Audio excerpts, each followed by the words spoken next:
Ces 2 dernières années, j'ai perdu du temps et des milliers d'euros. Et en fait, je crois que c'est la meilleure chose qui me soit arrivée. Est-ce que toi aussi, t'as déjà eu cette impression de tester plein de choses et pour autant ne pas trouver ta voie? De te lancer à fond dans un truc puis d'arrêter parce que ça marche pas vraiment? Bah moi, c'est exactement ce que j'ai fait pendant 2 ans. Et c'est un peu long, 2 ans, de tester des trucs et que ça marche pas.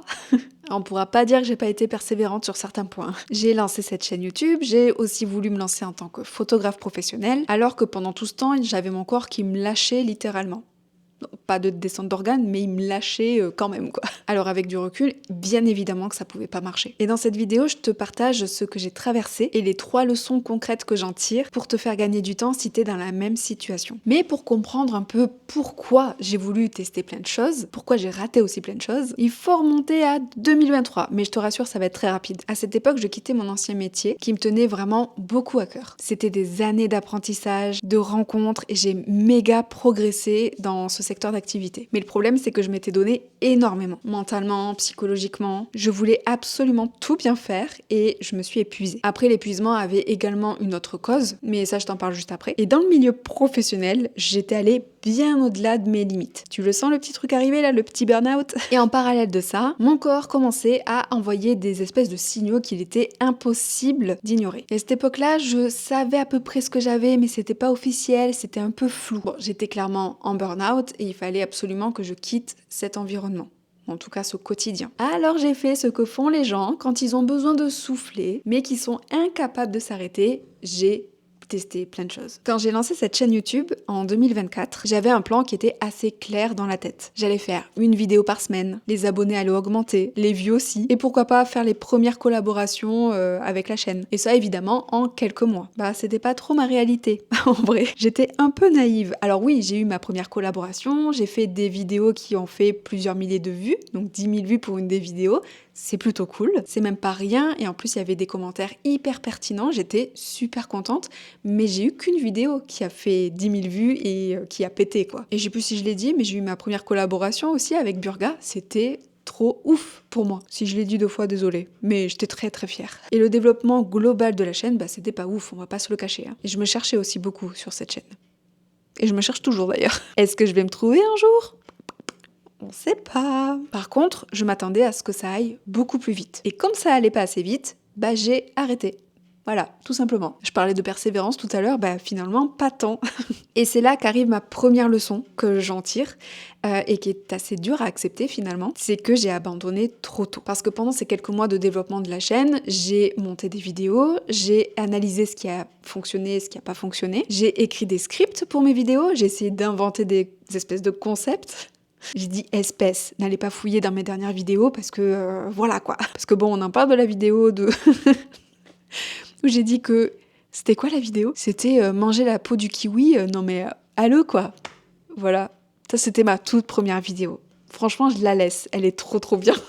En fait, les compétences, là, elles étaient en train de se construire. Je les voyais juste pas encore, parce que je voyais pas le résultat de ce que je faisais. Même s'il y avait des vues, c'est pas hyper palpable, et puis j'arrivais pas à le reproduire d'une vidéo à une autre. Donc je me disais que j'avais complètement échoué en fait. Et si t'es en train de te dire de ton côté que t'es en train de stagner, bah peut-être que toi non plus, tu vois pas ces compétences qui sont en train de se développer. Mais elles sont là. Bref, j'ai arrêté les vidéos, et ensuite, j'ai voulu me lancer en tant que photographe professionnel pour des événements et notamment en soirée. Quand je dis soirée, c'est les concerts, les spectacles, etc. Et pareil, hein, j'avais la vision des événements, des beaux clichés, de la reconnaissance. Ça s'est pas passé comme ça.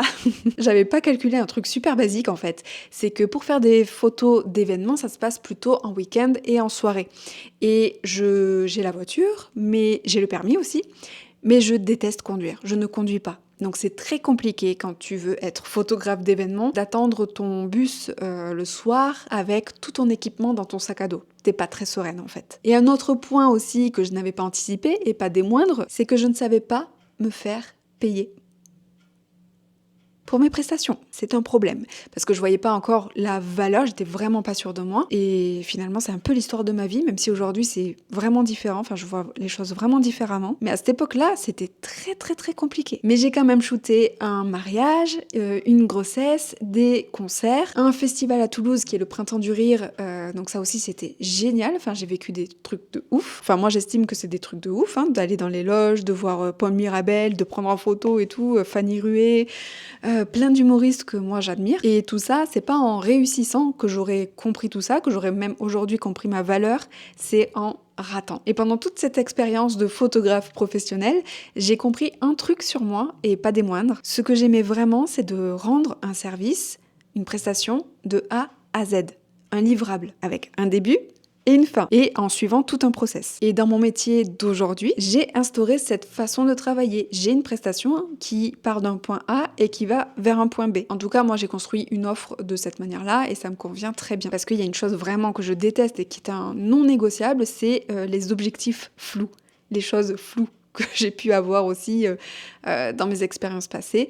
Et ça, je ne peux pas travailler dans des conditions comme ça. Donc il en a fallu du temps, mais aujourd'hui je sais comment je travaille, je sais comment je peux bien travailler. Mais avant d'en arriver là, mon corps il a décidé de tout compliquer. Voilà, finalement, pourquoi pas, hein. Pendant tous ces tests, donc j'ai eu plaisir à faire aussi, mais qui prenaient beaucoup d'énergie, moi j'ai eu un diagnostic officiel qui est l'endométriose. Et pour moi à ce moment-là, c'était hors de question que je reprenne la pilule ou quelconque hormone. Et j'ai donc tout essayé, l'alimentation anti-inflammatoire, la gestion du stress, les ostéos spécialisés, une diététicienne aussi qui avait une sensibilité à l'endométriose. Tout ça, ça prend du temps, ça prend de l'argent et ça prend de l'énergie. Ces trois choses, j'en avais de moins en moins.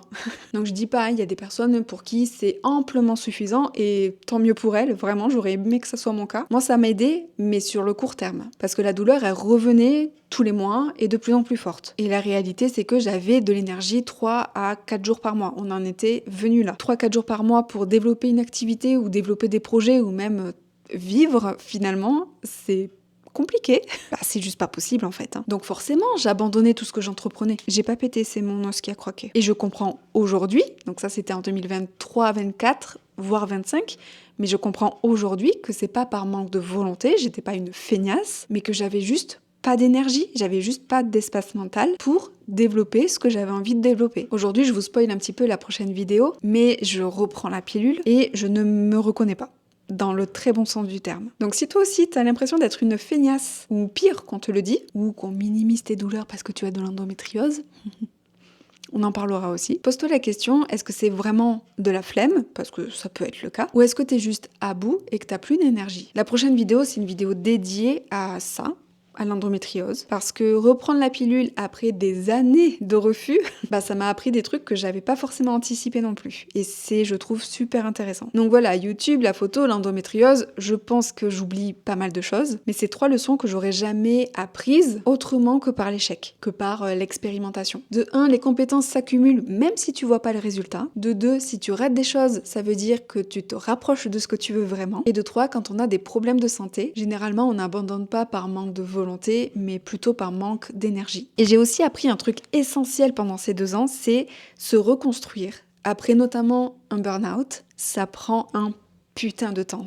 Et sans moment plus léger dans le quotidien, en tout cas pour moi, c'est pas forcément tenir dans la durée. Ce que je veux dire par là, c'est que la légèreté, c'est indispensable. On peut trouver ça inutile, futile, mais c'est juste indispensable. Et dans les prochaines vidéos, parce que oui, je reviens sur YouTube, je vais te partager des choses légères, comme des séries coup de cœur, chose que j'ai déjà faite sur ma chaîne, mes lectures, des découvertes, des trucs qui, en apparence, est inintéressant au possible, peut-être, mais je vais te partager juste la vie en fait. Mais je vais aussi parler de choses qui sont un petit peu plus lourdes, qui sont un petit peu plus tabous, mais c'est aussi indispensable d'en parler, comme l'endométriose par exemple, mon expérience avec ça, et toutes les problématiques que ça entraîne, autant physiquement que psychologiquement, parce qu'on n'en parle pas énormément de tout ça, de la partie psychologique. Même de la partie physique. Alors, si toi aussi, tu testes plein de choses en ce moment et que tu te sens perdu, retiens une chose. Alors, je viens de relire ma petite phrase, je sais pas si elle a du sens, mais tant pis, je vais te la livrer, je te la partage. Ce que tu construis aujourd'hui, t'en vois peut-être pas encore la forme, mais ça prend forme. Je t'ai prévenu, c'est pas du Shakespeare, mais écoute, ça vient du cœur. La prochaine vidéo sort dimanche. Dis-moi en commentaire si tu seras là. Bisous!